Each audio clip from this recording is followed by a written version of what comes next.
A obra de Lourenço Mutarelli é marcada pela versatilidade e pelo trânsito entre linguagens, indo da ficção aos quadrinhos. O Entre Linhas conversou com o escritor e desenhista paulistano sobre suas mais recentes publicações: O Livro dos Mortos, uma autobiografia hipnagógica, e a reedição do álbum A Caixa de Areia.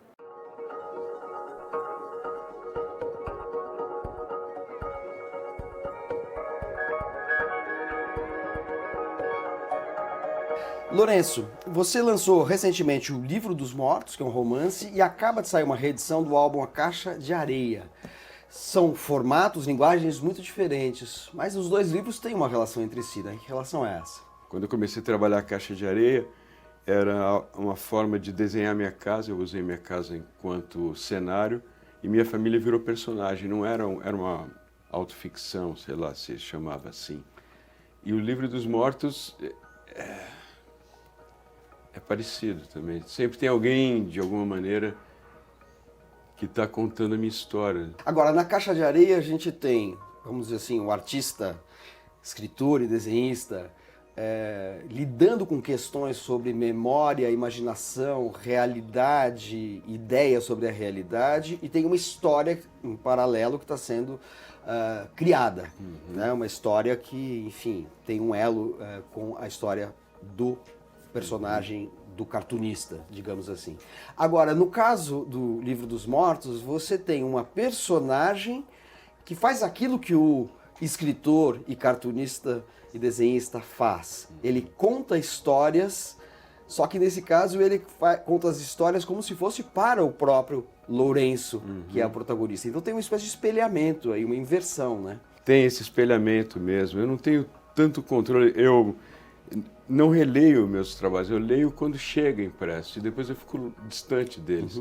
Como chegou a Caixa de Areia, eu reli agora porque veio impresso, uma nova edição, eu fui ler e fiquei impressionado como tem essas questões da realidade. Esse personagem que seria eu, que teria a minha imagem, né? Ele começa a encontrar na Caixa de Areia dos Gatos brinquedos que ele perdeu na infância. A Caixa de Areia é uma história muito da ampulheta, é muito enquanto eu vou esvaindo, meu filho vai crescendo, é muito a relação. Esse livro é dedicado ao meu filho, eu esqueci na revisão disso. Na primeira edição é dedicado a ele, nessa aí mandaram, eu esqueci de ver.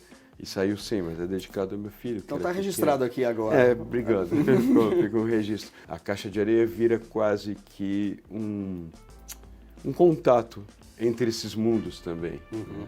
E tem uma história paralela que são dois caras num carro e é difícil entender o que se passa ali. O desenho é diferente, é mais caricato, eles são mais, sei lá, circenses de alguma coisa, de alguma forma. E aí precisa ver se essas histórias vão se entrelaçar ou não. Você teve problemas sérios cardíacos, foi durante a pandemia. Foi. E isso acabou sendo incorporado ao Livro dos Mortos. O livro estava pronto, eu deixo ele descansar para eu ter uma distância, né, para mandar para a editora, para eu ler mais como um leitor mesmo, para sentir, para ajustar. E enquanto ele descansava, eu tive as paradas e aí eu voltei para o livro. E aí eu reescrevi, né? Aí mudou muita coisa. Uma estrutura do meio ficou, mas entraram outras questões partindo dessa experiência. Aliás, o livro tem um subtítulo que é uma autobiografia hipnagógica. O que é isso? O hipnagógico é a transição da vigília para o sono, é esse estado. O hipnopômpico seria o contrário, quando você vem do sono para a vigília. E eu tenho minha insônia terrível e na pandemia piorou muito e eu não transito, a hora que eu vou dormir eu bato como se fosse, no livro ele descreve um espelho d'água e volta, né? Então é nesse estado que não está totalmente desperto e não está dormindo, então é possível o surreal de alguma maneira, né? Eu queria brincar muito com um mundo um pouco mais surreal.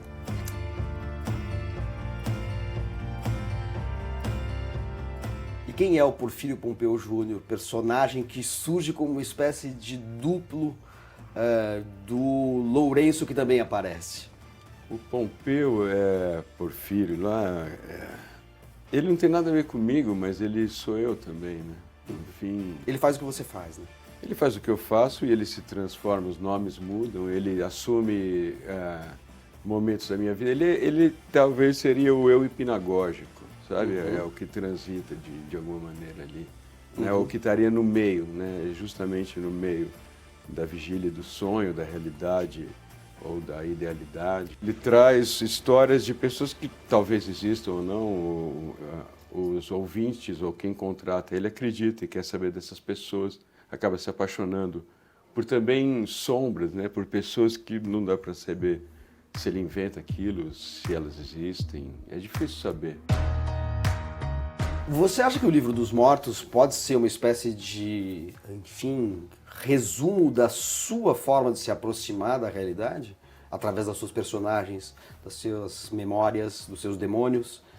Eu acho que o Livro dos Mortos me pôs em xeque com a realidade, com a minha realidade. Eu tenho procurado viver em um mundo particular, eu tenho procurado experimentar muito com a realidade ou com esses caminhos que não são a realidade. Ludueña tem um autor argentino, um filósofo, que ele trabalha muito isso, ele fala, a filosofia dele fala, não é possível, Romandini e Ludueña, não é possível uma filosofia que só fale da metade da nossa vida, que não fale desse mundo interno, né? E eu me inspirei muito em 3 obras para o Livro dos Mortos, que foi um dos últimos livros do William Burroughs, que é My Education, que ele faz uma biografia só dos sonhos dele, ele não conta a vigília, e um trabalho do Atahualpa, que é ele mediando a história da vida dele com música, e um do John Cage também, o Indeterminacy, que é ele e o David Tudor, que eles vai contando historinhas e criando performances ali, né, no piano preparado. Então, esse livro, a ideia era meio essa, eu vou contar a minha vida misturada com histórias ali, para confundir.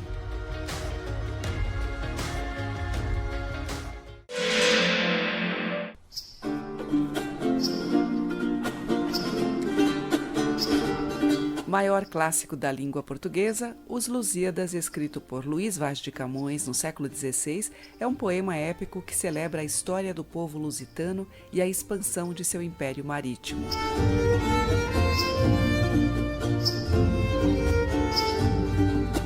Para a sensibilidade contemporânea, que valoriza a autonomia do autor em relação a interesses ideológicos, Os Lusíadas parece uma peça de propaganda política e Camões um porta-voz dos anseios de legitimação do Estado português. Porém, dentro do imaginário religioso da época e das concepções poéticas do Renascimento, que encontrou em Camões a sua expressão lusitana, o engenho do poeta era indissociável da missão civilizadora que o propiciava e que lhe cabia celebrar. Tendo como protagonista o navegador Vasco da Gama, os 10 cantos de Os Lusíadas exaltam as virtudes guerreiras de um povo que encontra sua contrapartida na maestria de uma voz que sublima tais feitos, compondo uma obra à altura das grandes epopeias da antiguidade. Seu modelo é a Eneida de Virgílio, que cantou as glórias que deram origem a Roma, mas Camões inocula no molde pagão uma apologia da cristandade, fazendo das viagens de Vasco da Gama até o Oriente uma aventura espiritual de propagação da fé e de evocação do valor do povo lusitano. Ao mesmo tempo, Os Lusíadas introduz na impessoalidade do gênero épico um elemento individual característico de uma sociedade burguesa mercantil, descolando-se da apologia cristã com críticas à cobiça que poderia comprometer o empreendimento português, como nos episódios do Velho do Rastelo e de Inês de Castro, e censuras ao desprezo nacional pelas artes, um lamento pelo qual se imiscui na epopeia o próprio poeta, que serviu o exército de seu país na África e teve um olho vazado em confronto com os mouros. Ao longo do percurso de Vasco da Gama, deuses mitológicos como Vênus e Baco intervêm na narrativa, dando conotações alegóricas à missão lusitana e recompensando com prazeres carnais, como na passagem da Ilha dos Amores, as proezas de dobrar o Cabo das Tormentas, onde os navegadores enfrentam o gigante Adamastor e descobrir o caminho para as Índias. Nessa intersecção de planos históricos e fantásticos, os portugueses subjugam as figuras míticas da antiguidade, estendem seus domínios e podem, enfim, contemplar a máquina do mundo, símbolo de um conhecimento do sistema celeste que permitiu as navegações e, por extensão, a existência de um poema como os Lusíadas.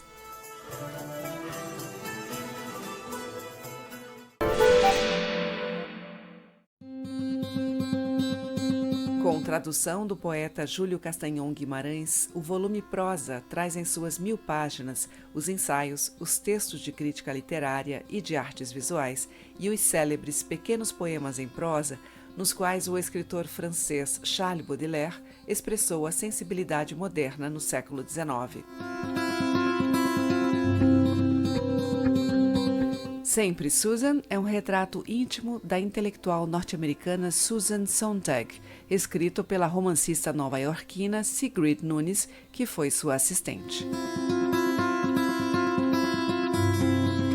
Sobre aquilo em que eu mais penso, reúne ensaios publicados entre 1997 e 2013, em que a helenista canadense Anne Carson estabelece relações inusitadas e oblíquas entre autores antigos e modernos, para abordar temas como o tempo e o desejo feminino. E Perdeu Vontade de Espiar Cotidianos, novo livro de Evandro Afonso Ferreira, é uma prosa concêntrica em que uma voz narrativa analisa as meditações existenciais de uma ontológica personagem.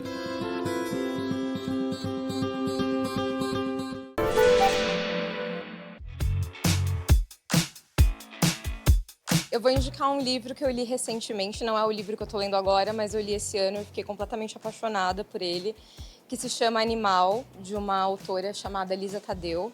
E é um livro incrível que conta a história de uma mulher que acaba de ver o suicídio de um amante que ela tinha, e a partir daí vai se desenrolando essa história dela, que é uma história muito louca, mas que eu acho que é muito fácil de várias mulheres se identificarem com essa história. Ela toca em temas que são muito delicados e ao mesmo tempo tem uma poesia e tem uma crueza e tem uma visceralidade. Eu vim aqui indicar esse livro, Mau Humor, escrito por Charlotte Zolov. Esse livro ele fala sobre a questão do bode expiatório, né? De você tratar uma pessoa mal e isso ser um ciclo repetitivo. E acaba que em sociedade todo mundo acaba tendo um dia ruim. Então esse livro aqui é um livro infantil, eu queria indicar isso para você hoje. Eu tô lendo Viagens de Gulliver, do Jonathan Swift. Tô lendo porque é um clássico. Ele é um livro que é considerado como infanto-juvenil, mas ele não é um livro tão infanto-juvenil assim, é um livro bem interessante, ele é fantasioso, mas ao mesmo tempo ele tem muito de crítica social, de como que era a sociedade da época. Então tô achando bem interessante e recomendo.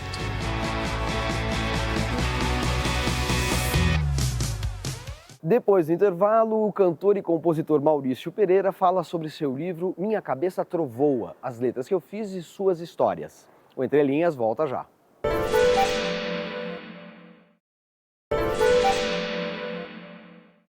Em Minha Cabeça Trovoa, as letras que eu fiz e suas histórias, o cantor e compositor Maurício Pereira publica suas letras acompanhadas de comentários nos quais ele destrincha suas referências musicais e culturais e seu processo de criação poética. Minha cabeça trovoa, sob meu peito te trovo e me ajoelho, destino canções pros teus olhos vermelhos.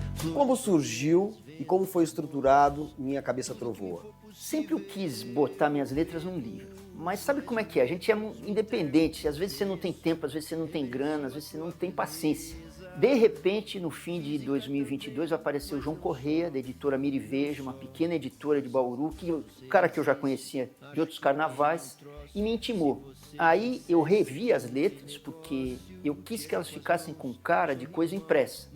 Então, coisas que eu resolvo cantando, eu botei elas, pensei em as minhas letras em poesia impressa. E eu escrevi um pequeno texto para cada canção, falando de processo criativo, alguma casualidade, alguma coisa pitoresca que aconteceu para uma música acontecer. Rosas nos cabelos,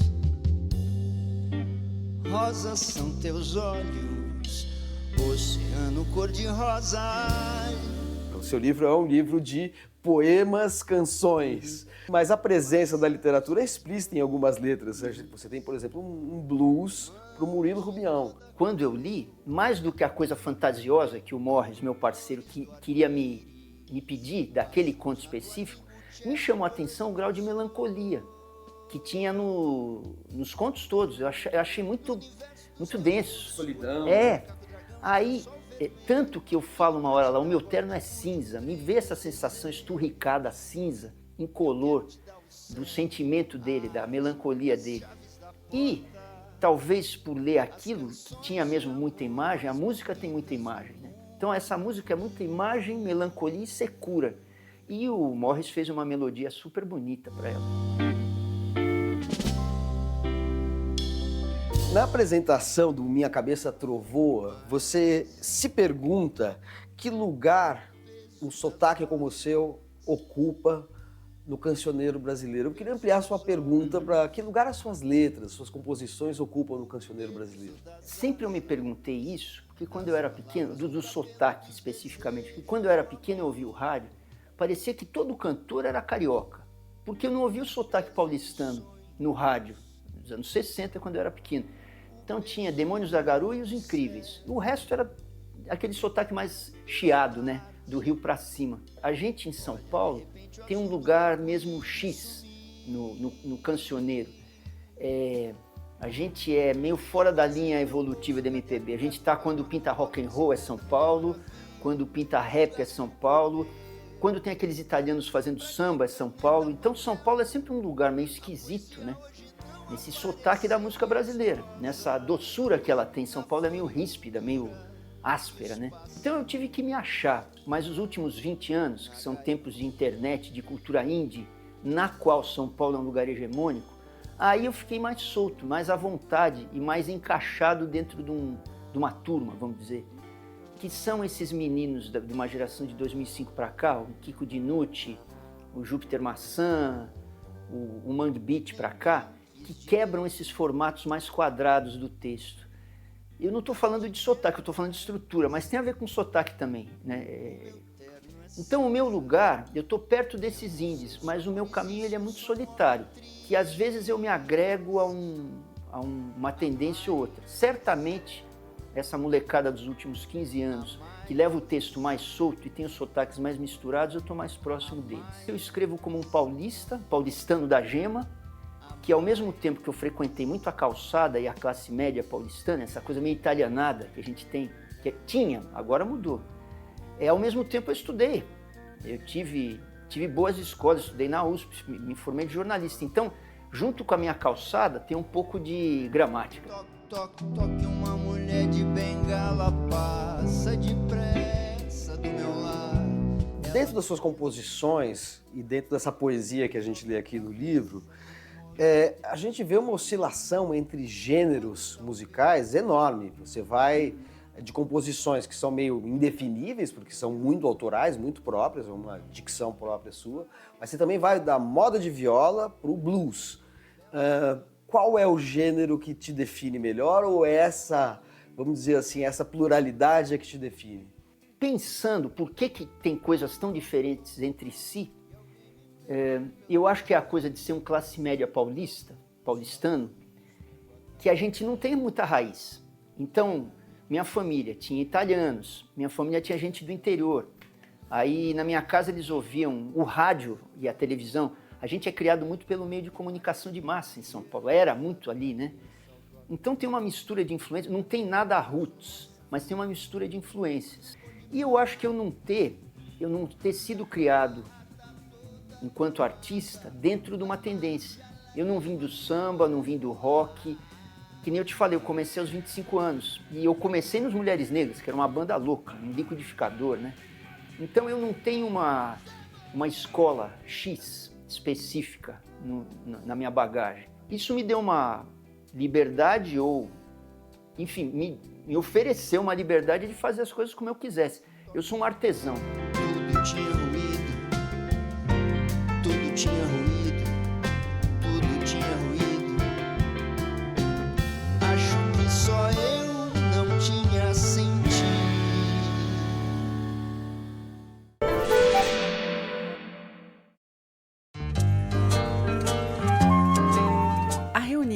letras musicais em livro tem como principal mérito iluminar o trabalho poético que está na base do cancioneiro popular. Letra Só, de Caetano Veloso, e Tantas Palavras, de Chico Buarque, estão entre as obras que mostram a invenção literária de dois dos maiores compositores brasileiros. E você pega, esfrega, nega, mas não lava. Mas esse gênero de publicação tem também o virtuoso efeito secundário de dar visibilidade a letristas cuja autoria fica à sombra dos intérpretes de suas composições. É o caso de Carlos Renaud, criador de letras que se tornaram célebres a partir de parcerias com Tetê Espíndola, Arrigo Barnabé e, mais recentemente, Lenine, Chico César e Pedro Luiz. Muitos ouvintes que não conheciam o poeta por trás das músicas desses artistas podem agora apreciar no livro Canções o trabalho de Renaud com as palavras, para além da performance em shows e em gravações. Jequitibá do Trianon. Caso semelhante ocorre com Antônio Cícero, parceiro de sua irmã Marina Lima e de Lulu Santos, e com o tropicalista Wally Salomão, autor de Vapor Barato, parceria com o compositor Jacques Macalé, eternizada por Gal Costa. Eu estou tão cansado. Com a diferença que ambos têm uma consagrada obra literária sem vínculo com a música, mas com densa reflexão filosófica, em livros como A Cidade e os Livros, de Cícero, e Tarifa de Embarque, de Wally.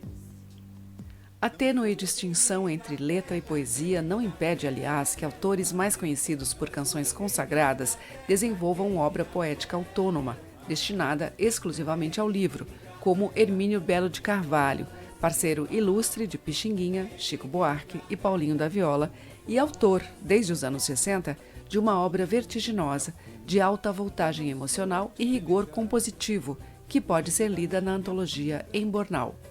Há ainda Paulo Neves, tradutor e parceiro musical do compositor e ensaísta José Miguel Wisnik. Em Viagem e Espera, ele reuniu versos e poemas em prosa que destilam seu olhar atento para a expressão verbal de experiências ora triviais, ora eruditas. Dia 1º de outubro de 1992, 8 horas da manhã. Aqui estou mais um dia. Um caso duplamente desafiador por romper os limites entre letra e poesia e por irromper na cena cultural a partir da periferia paulistana é o do grupo de rap Racionais MCs. Lançado em 1997, o marcante álbum Sobrevivendo no Inferno foi transformado em livro 20 anos depois, tornando-se leitura obrigatória para o vestibular da Unicamp, ao veicular o testemunho da violência nas cidades brasileiras, presente nos versos radicais dos letristas Ice Blue, Ed Rock e Mano Brown. Cada detento, uma mãe, uma crença, cada crime uma sentença. O Entre Linhas termina lembrando do cartunista, escritor e jornalista mineiro Henrique de Souza Filho, o Enfio. Ele nasceu em Ribeirão das Neves em 1944 e morreu no Rio de Janeiro em 1988. Além da vasta produção para o periódico Pasquim, Enfio publicou os livros Hiroshima, Meu Humor, Diretas Já e Enfio na China. E em 1981 recebeu o Prêmio Vladimir Herzog pelo conjunto de sua obra. Até a semana que vem. Quando eu fazia futebol no Jornal dos Esportes, eu fazia política também. Se eu fizesse cartoon sobre moda, desenho sobre moda, eu estaria também fazendo a política da alienação, a política do mercado. Então, eu escolho direto, eu vou direto naquilo que todo mundo chama de política, que seria aquela de governo, de política partidária, de problemas sociais. Então, isso, em geral, se chama política, como se, por exemplo, não fosse política não fazer a respeito disso. Fazer, por exemplo, sobre flores e tal. O que me leva a isso, eu acho bem claro, é a solidariedade, é uma maneira de usar o meu trabalho a serviço num tipo de situação que eu gostaria que houvesse no Brasil e que houvesse no mundo. E, muitas vezes, em defesa de pessoas certas, determinadas. E